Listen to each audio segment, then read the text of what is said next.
요한복음 13장 13절과 14절 말씀을 함께 읽도록 하죠. 요한복음 13장 13절과 14절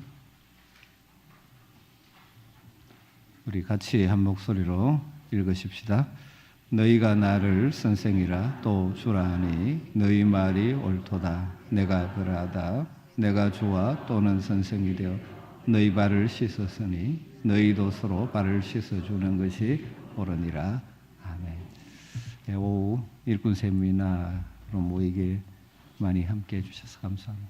일단 띄워주시죠. 설교 형식이 아니라 좀 강의 형식입니다. 제가 좀 부담도 많이 되고 또 오늘 주제가 제가 사실 좀 많이 부담을 안고 썼습니다. 기도해 주시면 좋겠습니다. 이번에 큰 주제는 교회를 세우는 리더십입니다. 주된 내용은 국제제자훈련에서 교회를 위해서 만든 교회를 세우는 리더십이라는 교재를 중심해서 제가 강의를 나누고 있습니다. 그런데 이 모임을 일꾼 세미나라고 제가 붙였습니다. 그렇게 붙인 이유가 있습니다. 보통 하면 재직 세미나 이렇게 그것도 참 좋은 이름인데 일꾼 세미나라고 붙인 이유는 성경을 보면 딱 이렇게 명확한 절대적인 기준은 아니지만 처음 우리 신앙생활을 할 때 우리는 믿는 자, 신자로 부르시죠. 우리는 신자로 부르셨습니다. 그런데 하나님께서는 단순히 신자의 수준에 머물지 말고 주님을 닮은 주님을 따라가는 제자가 되기를 원하시죠. 그래서 믿는 자들에게 너희는 내 안에 가라 그러면서 너희는 내 제자가 되리라 그런 말씀을 하시죠. 우리가 하나님을 믿고 예수 그리스도를 나의 구주와 주님으로 믿는 구원받은 신자가 되었다면 그 다음 단계는 우리가 주님을 닮아가고 주님을 따라가는 제자가 되어야 되죠. 그런데 제자의 삶의 마지막은 무엇이냐 하면 주님을 위해 교회를 위하여 일하는 일꾼이 되어야 하는 것입니다. 저는 우리 교회 모든 성도들이 정말 신실한 일꾼이 되었으면 좋겠다는 마음으로 일꾼 세미나를 이름을 붙여봤습니다. 에베소 4장 12절에 보면 교회 직분자들을 어떤 사람은 사도로, 어떤 사람은 선지자로, 어떤 사람은 복음 전하는 자로, 앞부분에 어떤 사람은 목사와 교사로, 목자와 교사로 일꾼을 세우신 목적이 뭐냐 하면 이는 성도를 온전하게 하며 그러니까 하나님이 기대하시는 교회에서 기대하는 건 성도들이 온전해져가는 것, 성숙해져가는 것, 제자가 되어가는 것, 주님을 닮아가는 것. 그래서 그 다음 뭐로 나갑니까? 봉사의 일을 하게 하는 성숙해서 주님을 닮아서 그 다음 뭐 해야 됩니까? 섬김의 일을 봉사의 일을 하고 그렇게 하게 될 때 뭐가 이루어집니까? 그리스도의 몸인 교회가 든든하게 세워지는 것입니다. 또 성경을 우리에게 주신 목적도 하나님의 말씀을 우리에게 주신 목적도 동일하게 이어지죠. 이는 하나님의 사람으로 온전하게 됩니다. 우리로 하여금 말씀 안에서 자라게 하시는데 하나님 기대하시는 것은 하나님의 사람답게 성숙해져가는 그리고 그 다음 모든 선한 일을 행할 능력을 갖추고 선한 일을 행할 능력을 갖추어서 그 능력을 발휘하며 살아가는 그 사역자, 일꾼이 되게 하기 위해서. 그래서 굉장히 중요한 두 가지가 늘 같이 가죠. 우리 성도가 어떻게 됩니까? 늘 온전해져가요. 성숙해져가요. 주님 닮아가야 됩니다. 그런데 그걸로 끝나서는 안 되고 우리가 봉사의 일을 우리에게 주신 능력을 사용해서 섬김의 일을 하는 사역자 일꾼이 되어야 하는 것이죠. 여러분 우리가 주님의 부름받은 자들인데 이 딱 뭐 이렇게 이 사람은 신자, 제자 이렇게 나누어지는 건 아니죠. 점점 우리가 일꾼으로 성실한 일꾼으로 주님을 닮아서 그 다음에 주님이 기뻐하시는 일하는 일꾼으로 성장이라는 은혜가 있으면 좋겠습니다. 오늘 두 번째 주제는 헬프로 부름받은 지도자로 있습니다. 지난주에는 모델로 부름받은 지도자, 우리가 좋은 모델이 되어야 된다 하는 것을 강조했죠. 시간 관계상 뒤에 실행 지침해가지고 스스로 이렇게 평가를 해보고 하는 건 안 했는데 그냥 집에 가 버리셨습니까? 한번 체크를 해보셨습니까? 질문이 쭉 있는데 그래서 10가지 단계 중에 어디에 있는지, 내 점수가 몇 점쯤 되는지, 그래서 어떤 부분은 내가 정말 모델이 되어 갈 수 있기 위해서는 어느 부분을 개선해야 될지 한번 실제적으로 체크를 해보시면 좋은데 끝하고 집에 가서 버리신 거 아닌지 모르겠습니다. 자, 오늘 두 번째는 좋은 일꾼, 지도자는 헬프 역할을, 돕는 자 역할을 잘해야 된다. 이 그림을 보면 뭐가 생각나십니까? 달밤에 지금 철새들이 날아가고 있습니다. 추운 겨울에 남쪽 나라로 날아가는 이 기러기 떼들이 저런 모양으로 날아가죠. 선두에 앞에 있고 이 무슨 시어자라 그래요? V자형으로 쭉 날아가죠. 왜 그렇게 날아가는지에 대해서 그 이유가 있다고 합니다. 모든 새들이 날개를 퍼득이면 그 뒤에 이제 새의 양력이 작용하게 되는데 혼자 날아가는 것보다 저렇게 하면 71% 더 멀리 날아갈 수 있다라고 합니다. 그래서 제일 앞에 날아가던 기러기가 힘들면 다른 기러기가 앞에가 교대를 한답니다. 여러분 뭐 쇼트트랙도 뒤에 가다가 추월하잖아요. 왜냐하면 그게 여러 가지. 그런데 이 떼가 함께 멀리 가려고 하면 뭡니까? 이런 형태로 앞선 리더를 중심으로 해서 서로 협력해 가면서 또 서로 교대하면서, 그리고 날아가면서 뭐 끽끽 우는 소리를 내는 것도 그런 소리랍니다. 응원하는 소리라고들 이야기합니다. 여러분 우리가 함께 하나님의 나라를 위해서 일하며 나아갈 때 이것이 필요하죠. 서로 격려하고 응원하고 섬김으로 하나가 되어질 때 훨씬 힘들지 않게 기쁨으로 날아갈 수 있는 것이죠. 지난번 시작하면서 말씀드렸지만 존 맥스웰이 리더에 있어서 중요한 3가지 역할을, 좋은 리더가 되려면 모델이 되어야 되고, 두 번째는 이제 M자로 통일한다고 하다 보니까 메인스테이, 말씀드렸죠. 옛날 배에 돛을 세우는 세 줄, 그 세 줄이 있어야 돛이 서 있고, 그러면 바람을 불고 배가 나가. 그러니까 이 돛을 도와주는 역할을 하는 거예요. 다르게 표현하면 좋은 헬프가 되는 것이 좋은 리더의 역할이고, 그 다음에는 멘토가 되어줘야 한다. 그렇게 이야기를 합니다. 지난 시간에 모델의 이야기했고, 오늘은 메인스테이, 헬프에 대해서 좀 이야기를 더 해보려고 합니다. 그럼 하나님께서 우리에게 주신 위치를 따라서 어떤 사람은 제일 앞서서 일해야 되고, 그런 사람은 한계가 있고 그 역할을 해야 되고, 또 다른 사람은 곳곳에서 좋은 헬프들이 세워지면 함께 하나님의 일을 잘해 나갈 수 있는 것이죠. 그래서 우리는 어쨌든 서로 좋은 헬프가 되려고 힘써야 한다는 것입니다. 그 기본 정신은 성경의 리더십의 핵심은 섬김의 리더십이죠. 섬김의 리더십. 오늘 읽었던 것처럼 우리 주님께서도 제자들의 발을 씻겨주시면서 서로 발을 씻겨주라고 말씀하셨지 않습니까? 교회의 리더십은, 하나님 나라의 리더십은 이 섬김의 리더십이죠. 그래서 찰스 콘슬이 이런 말을 했습니다. 예수 그리스도의 지상에서의 생애는 빌린 구유에서 시작해서 빌린 무덤으로 끝났다. 그렇지 않습니까? 그만큼 이런 섬김의 삶을 우리에게 보여주셨죠. 우리가 성만찬을 행하는 것처럼 이 발을 씻기라는 주님의 말씀 역시 우리가 실천해야 될 똑같은 명령이죠. 우리는 성찬식은 늘 거행하는데 그 앞서 제자들의 발을 씻기시는 일들을 이제 모양은 시행하죠. 그 정신을 우리에게 늘 따라가야 되는 거죠. 우리가 예수님의 뒤를 따라가는 제자라면 마땅히 스승이신 주님처럼 숨기는 삶을 살아야 하는 것이고, 하나님 나라의 원리는 높은 자일수록 섬기한다는 섬김의 리더십이라는 것이죠. 그런데 섬김의 리더십이 뭔가에 대해서 우리는 오해하기가 참 쉽습니다. 그런데 여러분 기억할 것은 섬김의 리더십은 자신의 인격을 포기하는 것이 아닙니다. 섬기라 그러면 자신의 인격을 포기하는 것처럼 생각하기 쉬운데 그것이 아닙니다. 예수님 모든 것을 하나님이 자신에게 맡겼다는 것을 알고 계셨죠. 그 예수님의 인격과 정체성을 포기하지 않으십니다. 연약해서 섬김의 자리에 있는 것이 아니죠.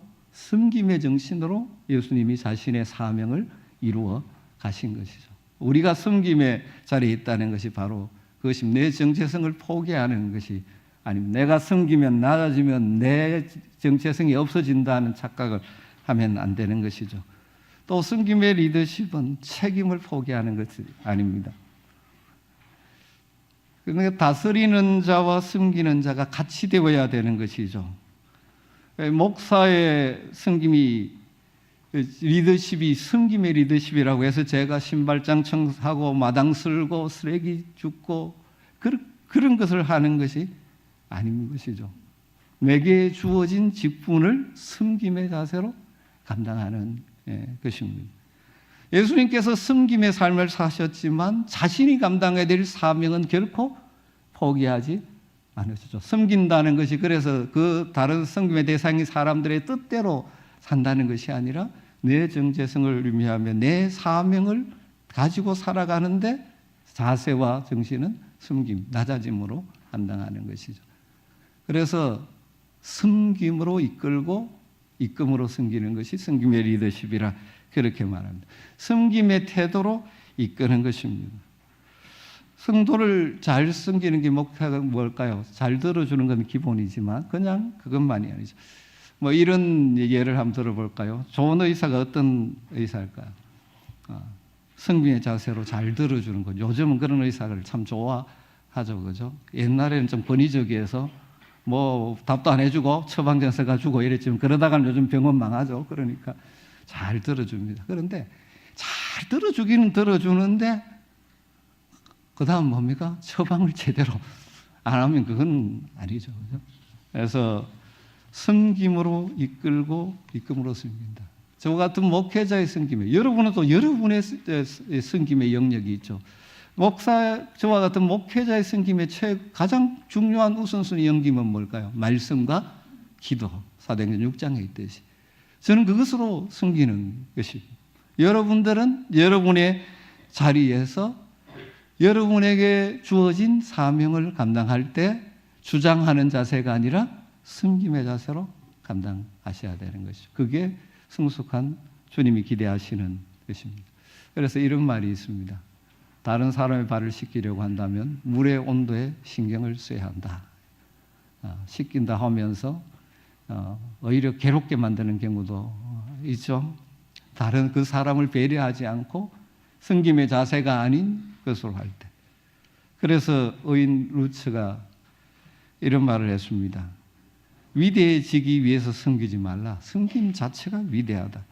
섬긴다는 것은 섬김의 대상이 되는 사람을 생각하고 그 필요를 파악하고 섬겨야 제대로 된 섬김이 되는 것이죠. 그래서 우리는 교회의 모든 일을 이미 다 알죠. 섬기는 리더십이다. 섬겨야 한다. 늘 강조하고 있죠. 그런데 실제로 왜냐하면 우리 타락한 본성을 가진 우리들은 이게 잘 안 될 때가 많습니다. 날마다 성령으로 우리 자신들을 엎어야 되죠. 그런데 섬김의 리더십이 나타나는 구체적인 한 영역이 바로 저는 헬프십이라고 볼 수 있습니다. 돕는 자 역할을 하는 것. 구영삼 조태현 씨가 헬프십이라는 책을 썼는데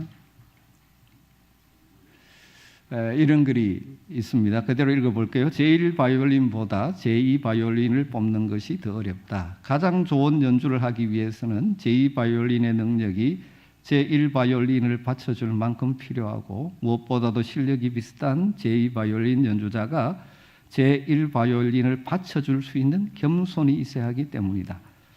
그러나 아쉽게도 우리 주변에는 점점 헬퍼들이 사라지고 있다. 실제로 조직에서 헬프가 되는 것은 어렵다. 모두 1인자의 권력과 그늘에 있기를 원하고 혹 2인자로서 자격과 역할이 생기면 항상 1인자에게 경계와 견제를 받아서 결국 숙청되는 경우가 일반적이기 때문이다. 기독교 공동체 안에서 이는 전통적인 리더십의 개념에서의 군림하는 지배자와 봉사하는 자로서의 1인자와 2인자가 아닌 하나님의 비전을 함께 이루는 협력하는 팀으로서 리더와 헬퍼의 관계로 자리매김되어야 하고, 조직에서의 헬퍼는 권력의 계승이 아닌 역할 분담의 관점에서 받아들여야 든든한 조직이 될 수 있다. 우리는 대개 다 자기가 1인자 자리에 올라가고 싶고, 또 헬퍼 역할을 잘 못하고, 또 반대로 헬퍼로 인정하기보다는 뭡니까? 이 경쟁의 대상자로 생각하다 보니까 건강한 공동체가 잘 세워지지 않는다는 것이죠. 모든 사람이 1인자가 제일 위의 역할을 할 수는 없죠. 그렇죠? 배의 선장은 한 사람이어야 됩니다. 그죠? 배의 선장이 여러 사람이면 배가 어디로 갈지 모르는 것입니다. 여러분, 어떤 공동체든지 하나님이 세우신 어쩔 수 없는 리더십을 따라 리더의 역할을 해야 되는 사람이 있고, 많은 사람들은 헬프의 역할로 함께 이 믿음의 항해를 해 나가야 되는 것이죠. 그래서 하워드 핸드릭스가 이런 말을 했습니다.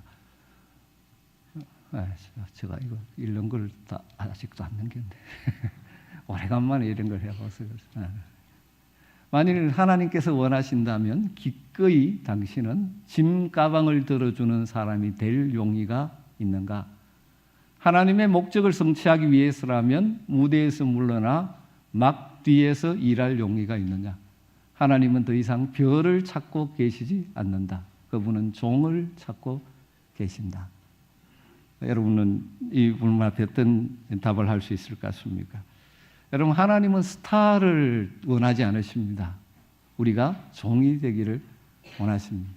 왜 공동체가 갈등하고 아픕니까? 다 스타가 되고 싶어 하기 때문이죠.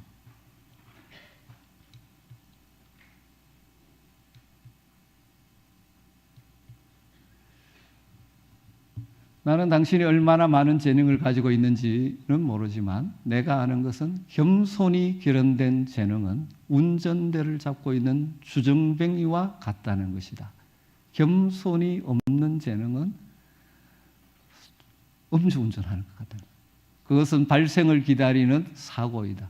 그와 같은 충돌 사고를 방지하는 길은 노련하고 성숙한 사람의 훈련 밑에서 종의 역할을 수행하는 것이다. 섬김의 리더십이, 헬퍼십이 왜 그렇게 중요한지를 잠깐 나누었습니다.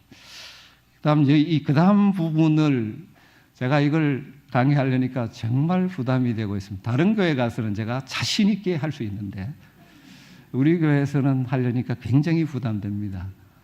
그런 사람 없겠지만 목사 잘 섬기라 하는구나, 그 말로 받을까 싶어서 굉장히 부담이 되어집니다. 그러나 어쨌든 하나님의 교회, 하나님께서는 목회자를 리더십으로 세워주셨고 많은 동역자들을 세워주셨죠. 그 관계 속에서 이게 잘 이루어져야 건강한 교회가 되는 것이고, 여러분이 섬기는 부서에도 하나님께서 리더를 세워주시고 또 다른 함께 섬기는 사람들은 무슨 역할을, 헬프 역할을 잘 해야 되는 것이기에 전체적인 교회의 의미에서, 또 이제는 제가 이런 이야기를 해도 오해하지 않을 것 같아서 자신 있게 이 강의를 하려고 합니다. 풀르신학교에서 조사를 해봤더니 80%의 목회자들이 사역이 가정에 부정적인 영향을 미치고 있다라고 생각합니다. 왜냐하면 사역에 집중하다 보니까 잘 알지만 가정에 어려움을 겪는 경우가 많다고. 그리고 75% 정도의 사역자들이 한 번 이상은 심각한 스트레스를 겪은 그런 아픔이 있다고 이야기를 하고요. 또 한 50% 이상의 사역자들은 내가 충분하게 사역하지 못하고 있다는 느낌 때문에 굉장히 힘들어하고 있다고 그러고, 70% 정도의 사역자들이 처음 사역을 시작했을 때보다는 자신감이 떨어져 있다는 그런 고백을 합니다. 처음에는 주님 부르심 받아가지고 할 수 있다고 갔는데 실제 하면서 자꾸 자신감이 떨어지면서 힘들어진다. 여러분, 교회의 리더로서의 목회자가 잘 세워져야 건강한 교회가 될 수 있는 것이죠. 그래서 이 교재에서 교회 지도자들이 특히 목회자가 직면하는 문제들 몇 가지로 이렇게 정리를 해 놓았습니다. 첫 번째로 고독이랍니다. 목회자의 한 70%가 터놓고 이야기할 친한 친구가 없다는 겁니다. 이게 현실입니다. 사실 저도 사실 마찬가지입니다. 왜냐하면 이게 힘든 거 이런 것들을 이야기할 수가 없습니다. 목회자가. 그게 언제 무슨 말이 될지 모르기 때문에. 그리고 목회자뿐만 아니고 리더십의 위치를 쓰면 항상 뭐가 따라오게 되어 있습니까? 고립되게 되어져 있습니다. 뭐 회사에서도 그렇잖아요. 뒤에 앉아서 사장 욕하는 것이 즐거움인 경우도 있고 그렇죠. 요즘은 어떤지 모르지만 제가 신학교 다닐 때 우리 신학생들이 모여서 하는 부정적인 모습 가운데 하나는 자기 담임 목사 욕하는 것이 즐거움이 되는 경우가 참. 이게 어쩔 수 없는 우리 부교육자들은 안 그러죠? 예. 두 번째는 스트레스입니다. 여러분 일에 부딪히는 스트레스보다도 사실은 사람과의 관계에서 오는 스트레스가 참 해결하기가 힘듭니다. 그래서 이런 글을 써놨습니다. 말이 안 되는 글을 하나 지금 내 안에 넣었습니다. 그대로 한번 읽어볼까요? 읽어보겠습니다. 수백 년간을 찾아다닌 결과 컴퓨터에서 완벽한 목사를 찾아냈다. 그는 교회에서 연장자에 속하지만 모든 성도들을 즐겁게 해준다. 정확하게 20분만 설교하고 자리에 앉는다. 죄에 대해서 분명하게 말하지만 그 어느 누구도 심기도 불편하게 만들지 않는다. 그는 새벽 기도회부터 시작해서 심야 기도회까지 인도하고 설교는 물론 예배당 청소까지 다 감당한다.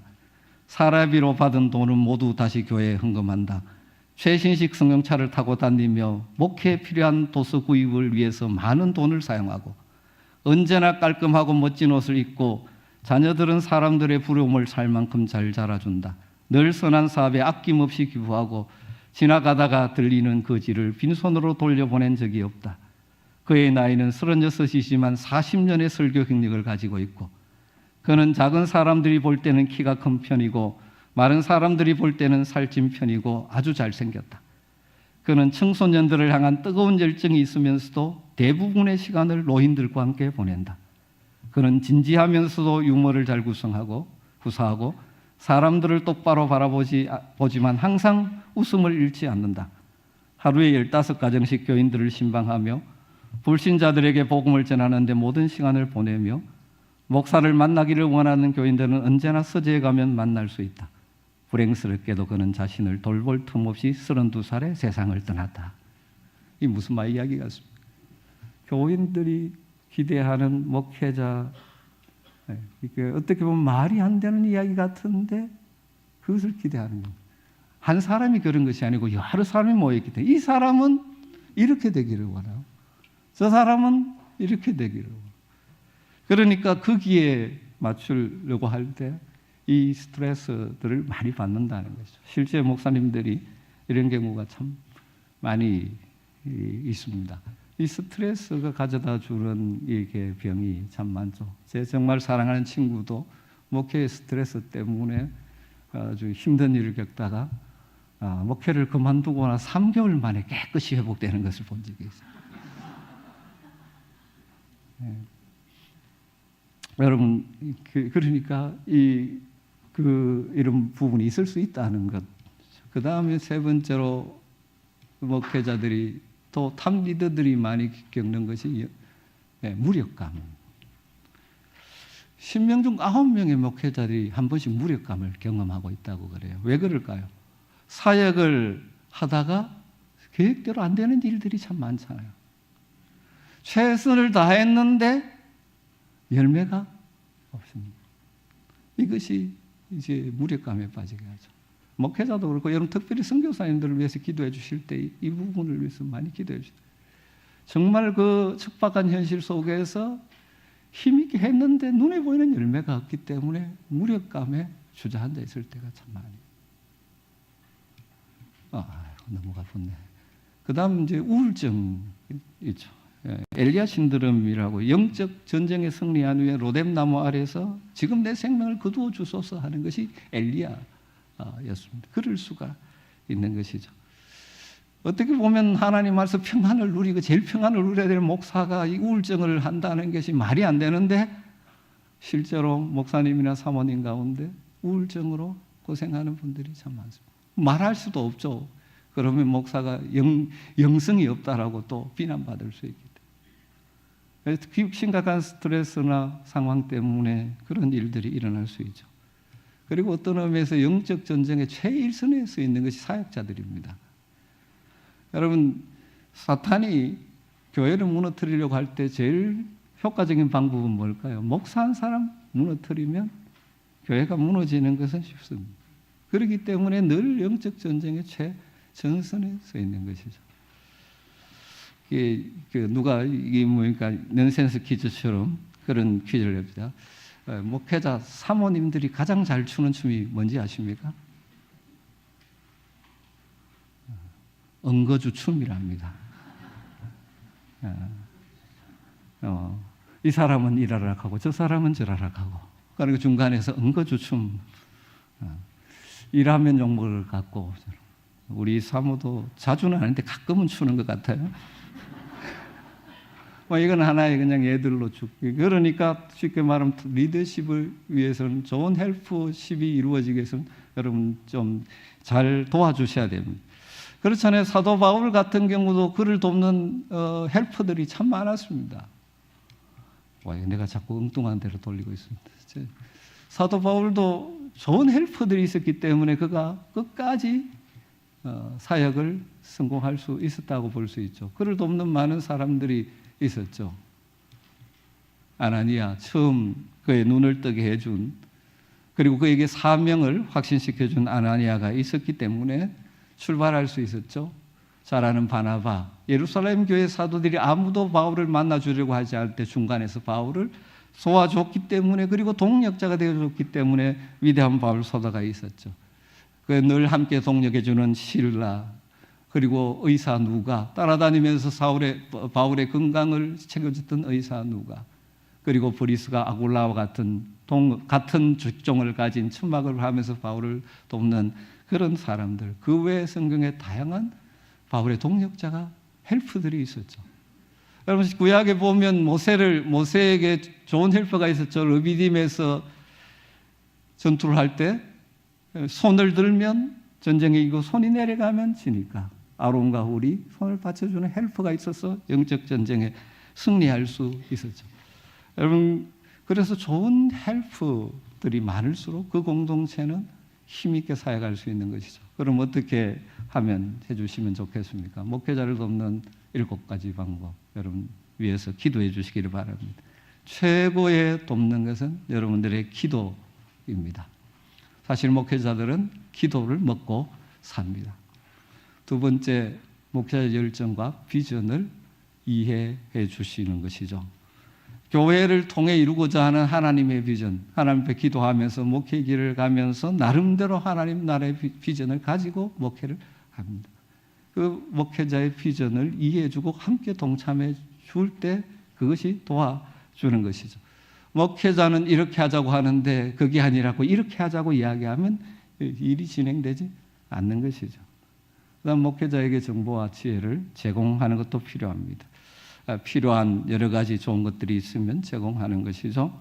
또 성도들의 사정, 목회자가 살피지만 다 살피지 못할 때 성도들이 어려움이 있는 자들의 형편도 알려주고, 그래서 그거 알고 신방도가 할 수 있도록 하는 것. 왜 목사님이 살피지도 않느냐 하지 마시고 그런 분이 있으면 알려줘서 이렇게 하게 하는 것, 돕는 것이죠. 또 여러 가지 좋은 것들을 이렇게 제안할 수도 있고 정보를 줄 수도 있죠. 그런데 한 가지 부탁드리고 싶은 것은 열심히 여러분이 볼 때 좋고 또 이랬으면 좋겠다는 것은 얼마든지 이야기를 해 주십시오. 그런데 그것을 반영하고 안 하고에 대해서는 목회자에게 맡겨 주셔야 합니다. 여러분, 좋은 것이라고 다 할 수 없습니다. 그것을 할 수 있는 기질과 능력이 있느냐. 어떤 사역은 그 목사님과 그 교회는 잘 맞지만 또 어떤 사역은 저 같은 목회자나 또 교회에 안 맞을 수가 있는 거죠. 제가 가진 기질상, 하나님 주신 기질상 그게 안 맞는 경우도 있어요. 또 좋은 일이 많이 있지만 다 할 수가 없습니다. 요즘 이제 대형 교회들은 뭐 자원이 많기 때문에 하지만 중소형 교회들이 건강하게 서기 위해서 요즘 강조하는 것이 강소교회가 되려면 집중과 선택과 집중을 해야 된다. 그 교회에 맞는 것을 선택하고 거기에 집중하는 것이 필요하다는 것이 강조되고, 그렇기 때문에 좋은 거 다 못합니다. 그래서 여러분 얼마든지 제안하시고 필요하다는 것을 말씀하시지만 마지막 반영과 반영하지 않는 것은 맡기시는 게 좋죠. 그런데 내가 목사님한테 실컷 이야기했는데 저 내 말 무시하더라. 절대 무시하지 않습니다. 성도님들이 하시는 말씀을 무시하지 않습니다. 생각하죠. 고민하죠. 기도하죠. 그리고 할 수 있는 것은 합니다. 그러나 제 능력과 한계 때문에 또 여러 가지 때문에 반영하지 못하는 경우도 있고, 제가 생각하는 방향과 제게 받은 비전과 다르기 때문에 하지 못하는 경우도 있는 것이죠. 열심히 이야기했는데 반영이 안 되면 목사님 또 다른 생각이 있으신 모양이다, 이런 쪽으로 이해를 해주시면 참 좋을 것 같습니다. 목회자의 약점을 보완하라. 여러분, 강점이 있으면 약점이 있습니다. 저도 약점이 참 많은 사람입니다. 부드러운 대신 단호하지를 못해가지고 늘 이제 힘듦이 있습니다. 또 여러 가지 약점이 있을 수밖에 없습니다.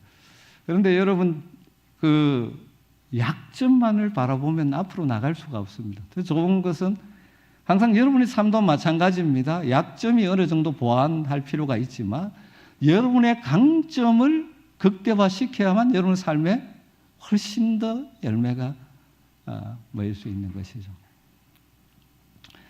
그래서 약점이 보이면 그것은 여러분의 눈에 보면 하나님께서 내게 보완하라고 하시는구나 해서 보완하시면 참 좋을 것 같습니다.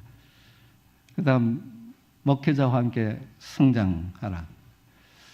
나름대로 목회자들은 계속 책을 읽고 성경을 읽고 성장을 추구해 갑니다. 다 그런 것은 아니지만 그러려고 노력합니다. 그런데 종종 교회에 중직이 되신 이후에는 내가 되었다 정도 생각하고 더 이상 배우지 않을 때 같이 성장하지 못하면 같은 그 방향을 가지 못할 수도 있죠. 그래서 같이 성장하라.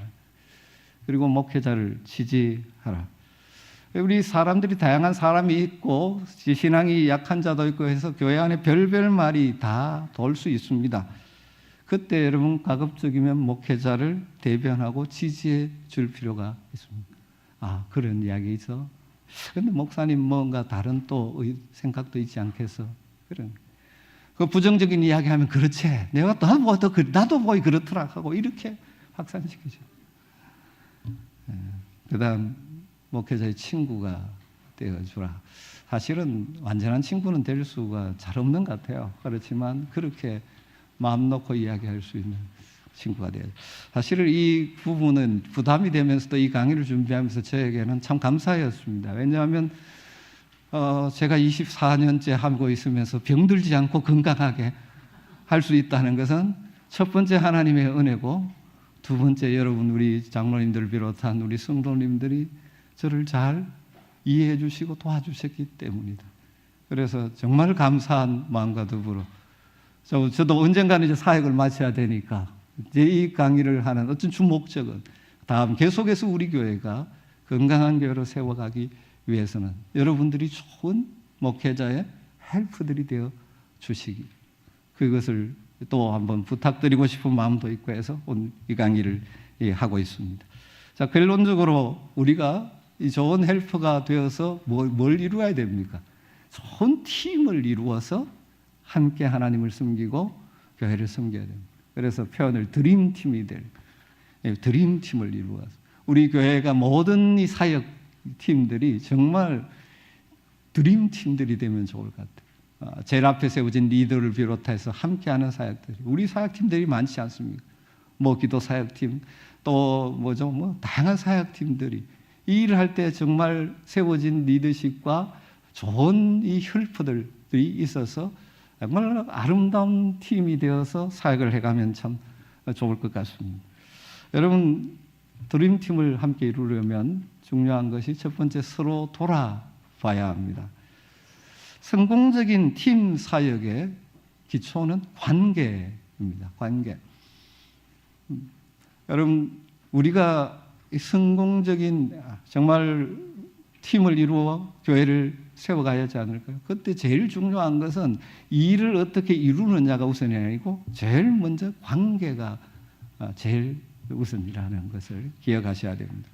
관계가 깨어지면 아무런 의미가 없습니다. 여러분, 목회자와 평신자도 마찬가지로 관계가 깨어지면요 서로 불행해지는 것이. 그래서 늘 우리가 여러분 팀을 만날 때 일로 만나기 전에 기본적으로 관계로 만난다, 이런 자세가 필요합니다. 그러니까 일을 이루는 것도 중요하지만 나는 일을 이루는 것보다 우리가 아름다운 관계 속에서 일하는 것이 더 중요하게 생각한다는 자세. 그럼 그럴 때 뭡니까? 서로 배려할 수 있고 양보할 수 있고 자기 고집 주장하지 않고 관계를 우선으로 해서 일을 합니다. 그럴 때 이 좋은 팀을 이룰 수가 있는 것이죠. 종종 보면 능력은 탁월한데 그분이 일하면 늘 관계가 깨어지는 부서가 생길 수 있습니다. 그럼 뭡니까? 우선순위를 잘 두지 않았기 때문에. 그래서 서로를 배려하고 좋은 팀이 되려면 우리가 다르지 않습니까? 그래서 배려하며 관계를 제일 우선으로 해서 모든 일들을 해가야 되는 것이죠. 어떤 부서든지 그런 일이 있을 수 있습니다. 이 일은 정말 잘하는데 그 사람하고 일하기가 힘들어서 빠져나가는 경우도 생깁니다. 왜냐하면 관계에 문제가 있기 때문에. 드림팀을 이루려면 관계가 중요합니다. 성공팀 사역의 핵심은 관계입니다. 그 다음 두 번째로 무엇이 중요한지를, 우선순위를 아는 것이 필요합니다. 특별히 교회 공동체를 이루어갈 때는 우리 교회가 무엇을 우선순위로 하느냐, 이것을 알고 함께 참여하는 것이 참 필요한 것이죠. 여러분은 우리 교회 우선순위 뭐라고 생각하십니까? 새가족한테는 제가 늘 이야기하는데 또 이야기하는 것은 반복 같아서 제일 이야기하는 게 또 이야기를 오늘 기회가 돼서 이야기했습니다. 우리 교회 사역의 제일 우선순위는 첫 번째는 양육과 훈련입니다. 제일 우리가 하나님이 기쁨이 되는 공동체를 이루기 위해서 하나님이 기뻐하시는 기쁨이 되기 위해서 필요한 것이 생명을 살리는 전도, 그 다음에 성장, 그 다음에 서로 사랑하는 것, 서로 세상을 섬기는 것, 예배 공동체를 이루는 것, 이렇게 있지만 가장 기본은 믿음 안에서 잘 자라야 우리가 할 수 있기 때문에 우리 교회 제일 우선순위는 양육과 훈련에 있는 것이죠. 그것을 강조하고 지금까지 해왔고요. 두 번째가 소그룹 목장이었죠. 왜냐하면 우리는 하늘 가족으로서 서로 사랑하는 공동체를 이루어야 되는데 수백 명이 모여서 서로 사랑한다는 것은 사실 말이 안 되는 것이죠. 그래서 10명 내의 소그룹이 함께 모여 말씀에 근거해서 삶을 나누고 서로를 위해서 기도해 주는, 그래서 소그룹 공동체가 건강하게 세워지는 것에 굉장히 강조를 두고 있죠.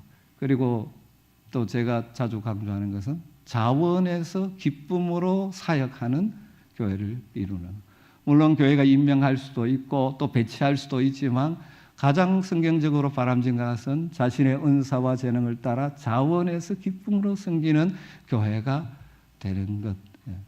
이것을 제가 좀 강조했습니다. 교회는 늘 성경이 강조하는 것이 한 마음, 한 생각, 한 뜻, 이것이 성경을 참 강조합니다.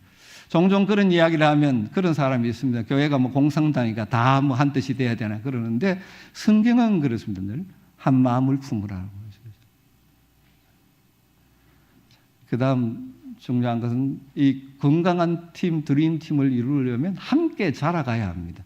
계속 같이 믿음이 성장해 가야 이게 건강한 팀이 이루어져. 함께 모이는 것은 시작이죠. 우리가 팀을 구성하고 함께 모일 때 굉장히 중요하죠. 함께 모이는 게 시작이고요. 함께 헌신하면 뭐가 있습니까? 성공의 열매가 나오게 될 것입니다. 그런데 함께 자라갈 때 지속적인 성장이에요. 잠깐 일을 하고 그냥 버리는 것이 아니라 지속적으로 그 사역을 감당할 수 있으려면 같이 자라가야 합니다. 여러분, 지속성이라는 게 참 중요한데 참 어려워요. 교회 사역에서.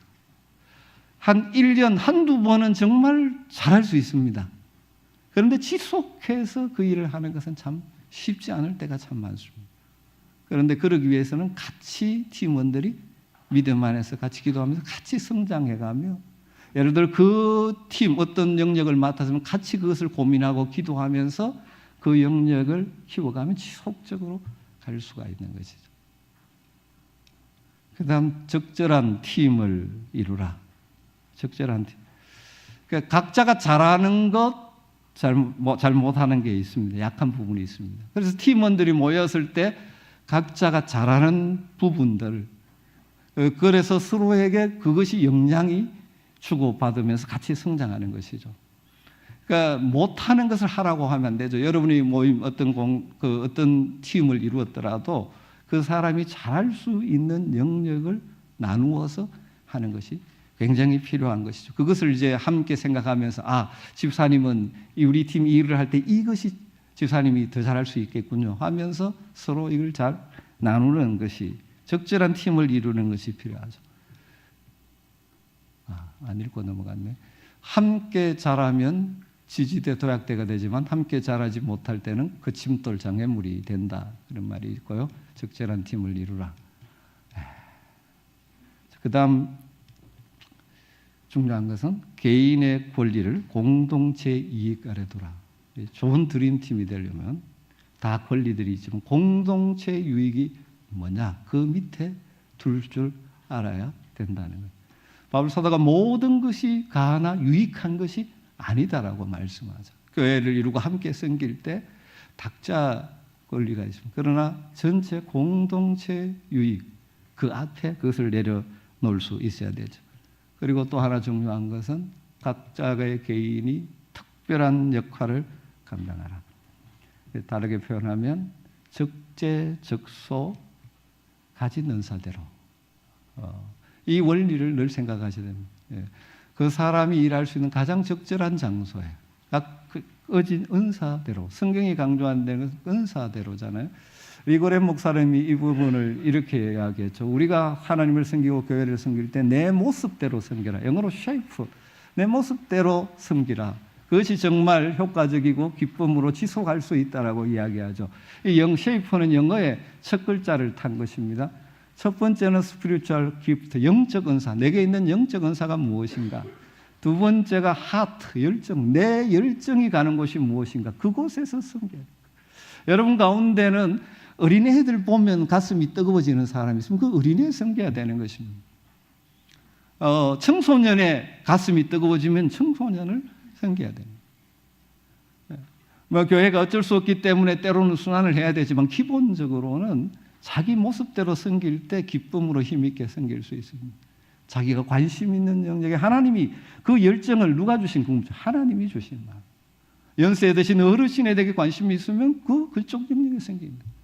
열정, 자기의 마음이 가는 곳에.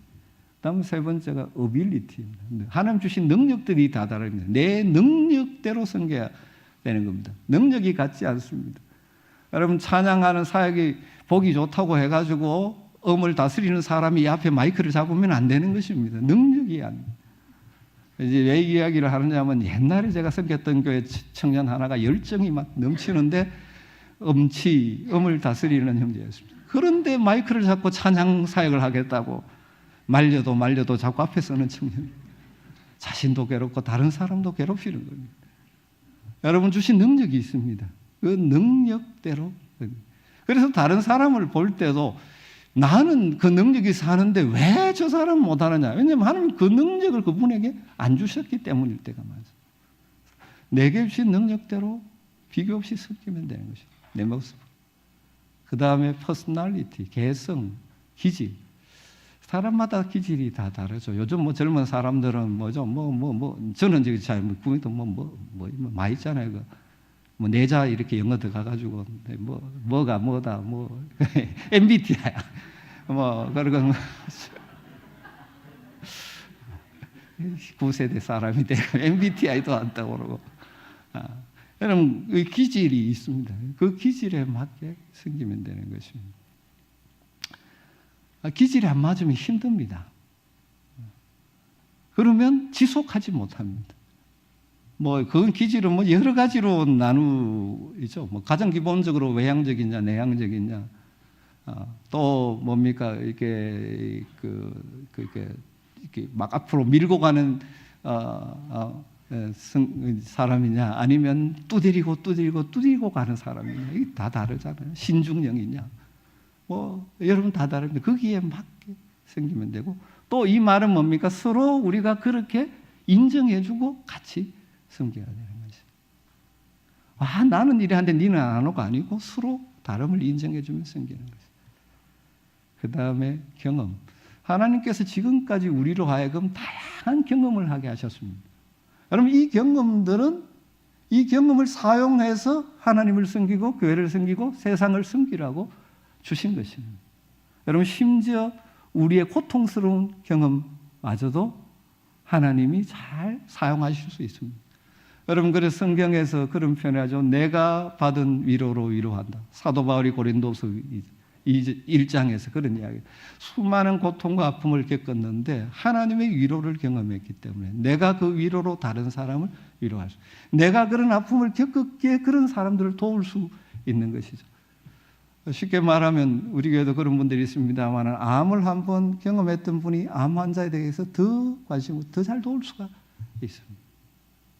그래서 헨리 나우엔이 그런 말이죠. 상처받은 치유자라는 표현을 썼죠. 내가 그런 상처를 경험했기에 여러분의 삶의 부정적인 경험이 다 나쁜 것이 아닙니다. 그걸 성령 안에서 새롭게 해서 잘 선용하면 더 귀하게 사용될 수 있습니다. 아픔을 겪은 사람이 그런 아픔을 겪는 사람을 이해하는 것이죠. 그런 경험이 없이 가서 이렇게 아무리 좋은 말을 해도 들어오지 않습니다. 그러나 그런 실제 아픔을 겪은 사람이 비슷한 어려움을 겪는 사람을 이야기할 때는 그 말이 힘이 있고 그 사람을 세워줄 수 있는 다양한 경험들, 이 경험들이 지금 나의 모습이죠. 이런 것들이 현재 내 모습을 이루는 것이죠. 이것대로 하나님을 섬기는 것입니다. 그리고 또 서로 그렇게 인정해주며 섬기면 어떻게 됩니까? 좋은 팀을 이루어가지고 함께 시너지 효과를 내며 사역할 수 있는 것이죠. 마지막은 아니네요. 7번째. 좋은 벤치를 운영하라. 그런 말을 합니다. 벤치가 무엇입니까? 선수를 후원하고 특별한 역할과 전략을 세우는 또는 휴식의 장소, 격려의 장소, 후원의 장소. 이게 있는 것이 중요하다는 것이죠. 그리고 또 하나, 주전만 높이고 벤치를 무시하면 시간이 지나면 문제가 생깁니다. 팀들이. 이 말은 무슨 말이냐면 현재 섬기는 리더도 중요하지만 자라나고 있는 사람들에게 늘 관심을 가져야 되는 것이죠. 여러분 모든 운동 경기에 앞에 주전 선수가 있지만 후보들이 벤치에 앉아 있죠. 왜 후보가 필요합니까? 언제든지 필요하면 대타도 그 사람들이 잘 키워져서 그 다음 역할을 하게 되는 것이죠. 이런 우리 팀을, 교회를 만들어 가야 돼요. 특별히 자라나는 다음 세대들이 우리를 이어서 우리의 사역을 이어갈 수 있도록 그들을 잘 키우고 양육하고 후원하고, 또 여러분 사역하다가 열심히 하다가 또 여러분 지칠 때는 잠시 쉬는 것도 용납해주고 또 다른 사람이 나가서 그 일을 해줄 수 있는 그런 팀이 되면 지속적으로 사역할 수 있겠죠. 마지막, 대가를 지불하라. 희생 없이는 성공이 없다. 여러분 대가 지불 없이는 열매가 없습니다. 여러분 교회를 섬기고 하나님을 섬기는 것에 대가 지불을 기꺼이 감당해야만 열매가 있게 되어집니다. 사랑하는 여러분의 기도에 눈물이 있어서 우리 교회가 건강하게 세워질 줄로 믿습니다.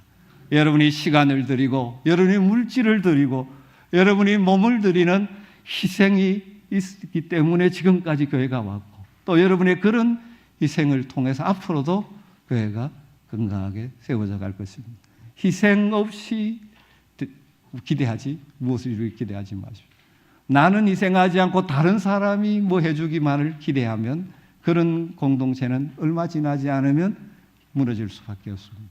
우리에게 지속적으로 하나님께 쓰임받고 여러분의 인생이 하나님께 쓰임받기를 원하면 대가 지불하는 것을 기쁘게 여길 수 있으면 좋겠습니다.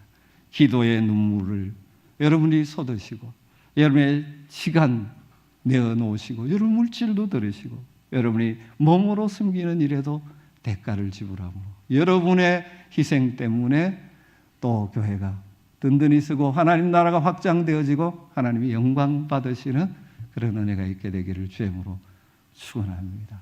여러분, 우리가 어떤 위치에 있든지 하나님 주신 위치에서 섬김의 자세로, 또 여러분 좋은 헬프들이 우리 교회에 많기 때문에 모든 사역팀마다 정말 기쁨으로 모든 사역을 감당할 수 있었으면 참 좋겠습니다. 그래서 오늘 이 내용들을 조금 기억하시면서 이전보다 조금 더 우리 교회가 잘 건강한 관계 속에서 기쁨으로 하나님을 예배하고 사역을 감당할 수 있는, 또 그 일에 우리 모든 우리 일꾼들 직분자들이 쓰임받게 되기를 주님으로 축복합니다.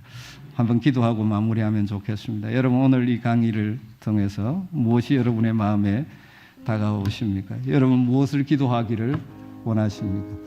여러분이 현재 위치에서 어떤 사역을 어떻게 하면 좋을지 한번 공감해 보시고, 특별히 여러분 저와 우리 사역자들 위해서 정말 하나님 앞에서 겸손하게 주신 은사와 능력을 하나님의 교회와 나를 위해서 정말 꽃피우고 다 쏟아내는 그런 아름다운 사역자가 될 수 있도록, 그래서 우리 교회가 더욱더 건강해서 갈 수 있도록 우리 사역자들을 축복하면서 여러분 한번 기도해 주시고, 또 특별히 앞서서 교회를 섬기는 우리 장로님들 역시 사실은 리더로서 안고 있는 부담과 힘이 많습니다. 우리 장로님들 정말 하나님 때를 따라 은혜를 주시고 하나님 앞에서 기도하며 교회를 섬기고 성도를 섬길 때 우리 장로님들의 모습을 통하여 하나님 영광 받으시고 우리의 믿음의 후배들이 정말 모델이 되어지고 우리 장로님들이 있기 때문에 이 교회가 건강한 교회가 될 수 있도록, 그리고 현재 여러분 사역하는 팀들, 부서들 있죠? 부서들 세워진 그 제일 리더를 비롯한 모든 구성원들이 정말 아름다운 관계 속에서 힘있게 올해도 맡겨진 사역을 잘 감당하게 해달라고, 이런 여러 가지 기도 제목을 가지고 같이 한번 기도하는 시간을 갖겠습니다. 같이 기도하겠습니다. 아버지 하나님이 오늘도 저희들을 부르시고 하나님 우리 교회를 섬기면서 좋은 되게 하시기를 간절히 원합니다. 주님, 우리 교회가 하나님 앞에서 좋은 교회, 건강한 교회를 이루어가며 하나님의 맡기신 일들을 이루어가게 하여 주시기를 간절히 원합니다. 오 주님, 우리 일꾼들이 정말 신실하게 주님 부족한 주셨는데 주님 아버지 하나님, 주여 아버지 하나님, 아들을 정말 하나님 앞에서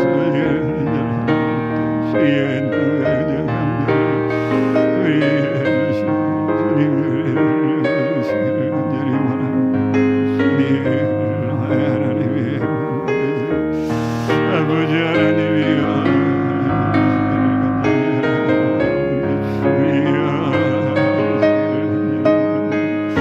아버지 하나님이여,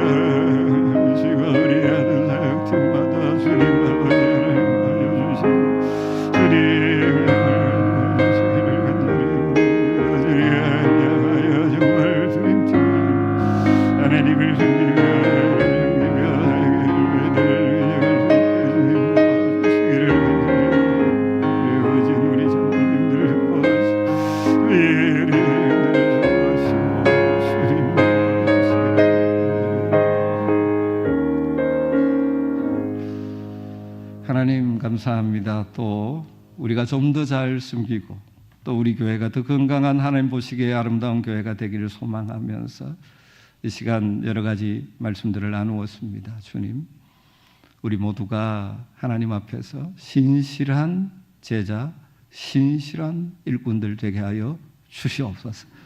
무엇보다 우리 교회가 주님 안에서 좋은 팀을 이루어서 하나님께 영광을 돌리고 하나님 맡기신 사명을 감당하고 또 우리 교회를 건강하고 아름답게 세워갈 수 있는 은혜를 허락하여 주시기를 간절히 원합니다. 신실한 좋은 헬프들이 많은 교회가 되게 하셔서 정말 만날 때마다 감사가 있고 기쁨이 있고 또 우리 교회 모든 사역팀마다 온란에 기쁨 가운데 선한 열매를 많이 남기는 복들이 있게 하여 주시옵소서. 예수님의 이름으로 기도드리옵나이다.